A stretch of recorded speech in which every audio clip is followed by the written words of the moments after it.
Hello, everybody. I hope you're well. It has been quite a while, hasn't it?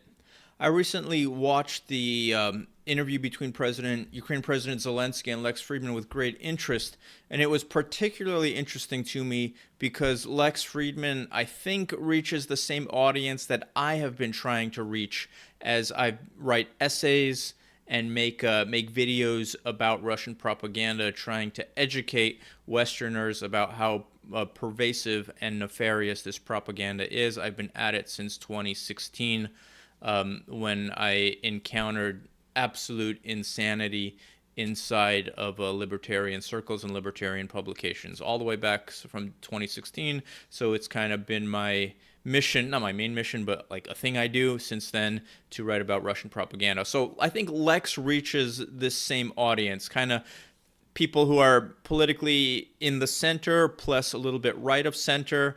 Maybe people who, like myself, either were or still are libertarian in their kind of mentality.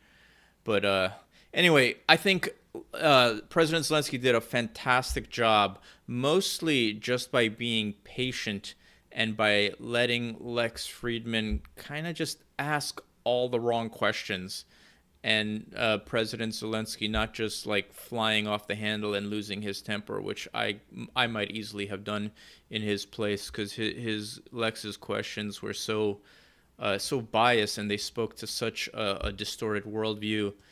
But nevertheless, like with hindsight and like having the chance to think about it, I do think there are three things which would have been very interesting for President Zelensky to bring up. So I'm calling this three things which President Zelensky could have done even better than he did in that interview. And tell me what you think in the comments. Let me know if you agree or disagree, or have anything else you think he might have done. But the first is push back a little bit harder on Lex's questions. So Lex Fridman kept asking, like, what are you going to do to make peace? How can you make peace? When will you make peace? Under what conditions will you make peace? And I think Zelensky did a great job of letting him just keep going.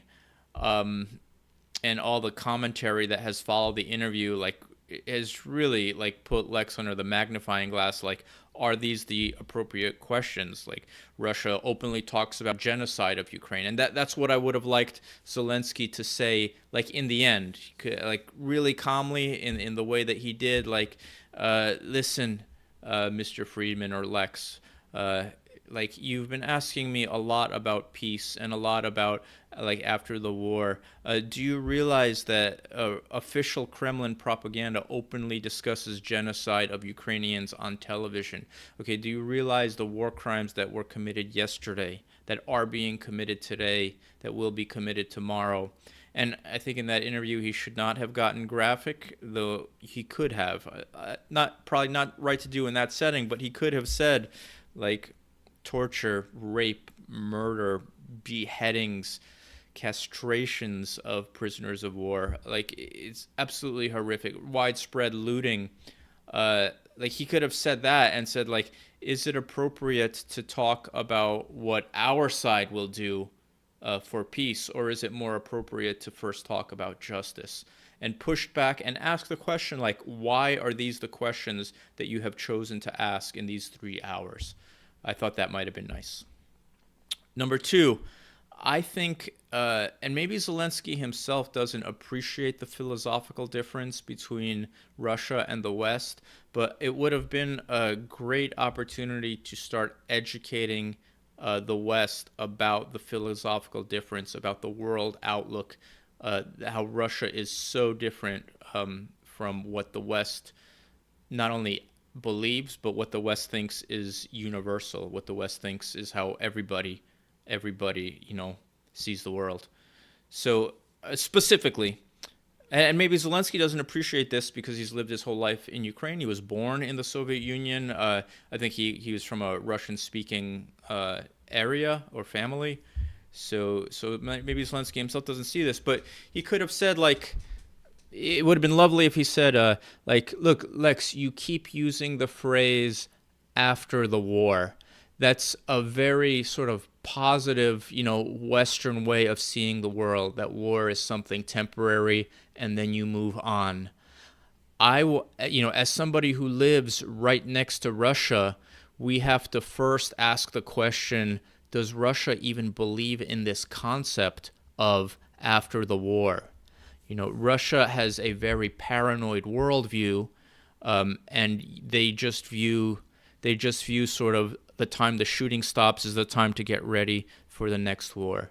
And I think this next part would probably have been too much to say in the interview, but I want to tell my viewers, I think part of the reason that Russia is just so barbaric and so brutal and like is so proud of the suffering that they're able to create, in their neighbors, and so proud of the fear that they strike in the West, is because if Russia ever had the advantages over the West that the West has over Russia, like Russia would ruthlessly exploit those advantages. We're talking about economic advantages, military, scientific, cultural, soft power, perception, credibility. Like if Russia ever had the advantages that the West has today, they would use it to just take over the world. So like Russia is really scared, like because they don't understand why the West isn't acting as ruthlessly as they would if they had that much power.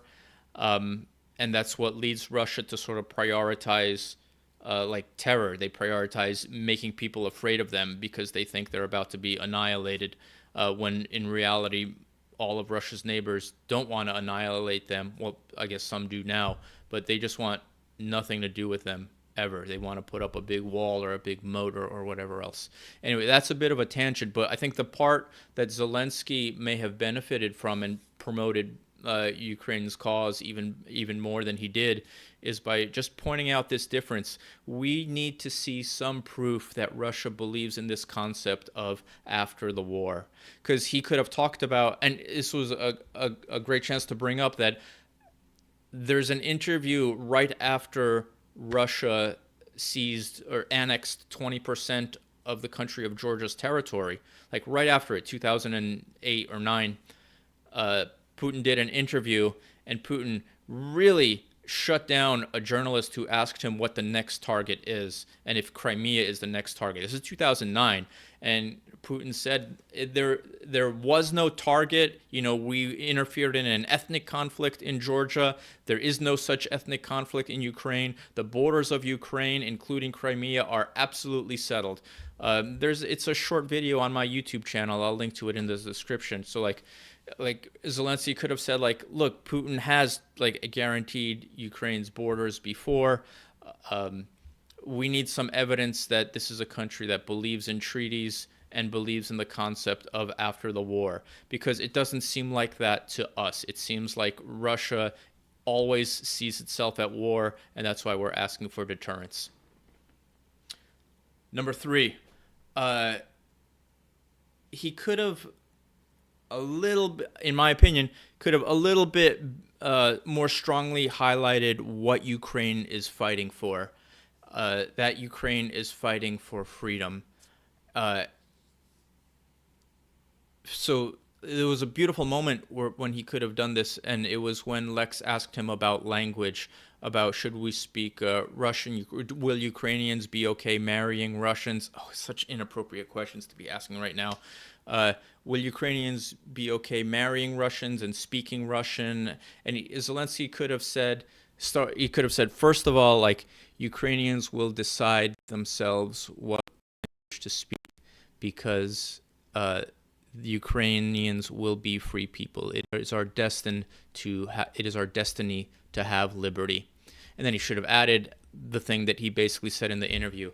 I personally choose to speak Ukrainian because of Russia is using their language as a weapon and as a way of denying the fact that Ukrainians exist.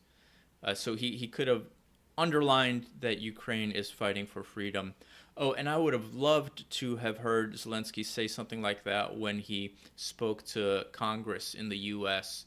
So in the U.S., like, he could have acknowledged this huge amount of tension that exists in the American political system, probably more than has existed maybe since the Civil War. He could have said look, there is a lot of tension. Like, Democrats think that Republicans are their biggest enemy, and Republicans think that Democrats are this biggest enemy. I want to remind you how much we admire you, how much we Ukrainians admire your system, and we want what you have. We want to live in a country where people can have very strong beliefs and act on those beliefs in a peaceful, democratic system. That's not perfect, but that is a great alternative to Russian autocracy. So that, I thought that would have been just beautiful, because it's true. It's beautiful because it's true.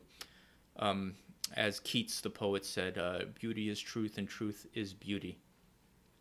And as my poetry teacher added, well, Rudy toot toot and tooty toot tooty.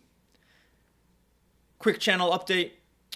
I'm shutting down this channel. I thought I would be doing a lot more of this than I have. I think I've only posted I don't know, a half dozen long form videos, and I do so very slowly. So what I'm going to do is, I'm not going to take the channel down, but I'm going to re-upload these videos in the my counter-propaganda channel. I'm going to upload them to my normal channel that has existed for a long time, Roman's Book Report. And yeah, and new videos, including this one, will appear there. So I want all my subscribers to subscribe to that other channel, and that's the one that will have some sort of future. So all, let me check the numbers here. 53.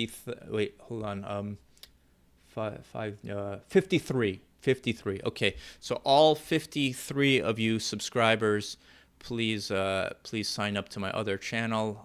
Link in the description, and more content will follow. Take care, everybody.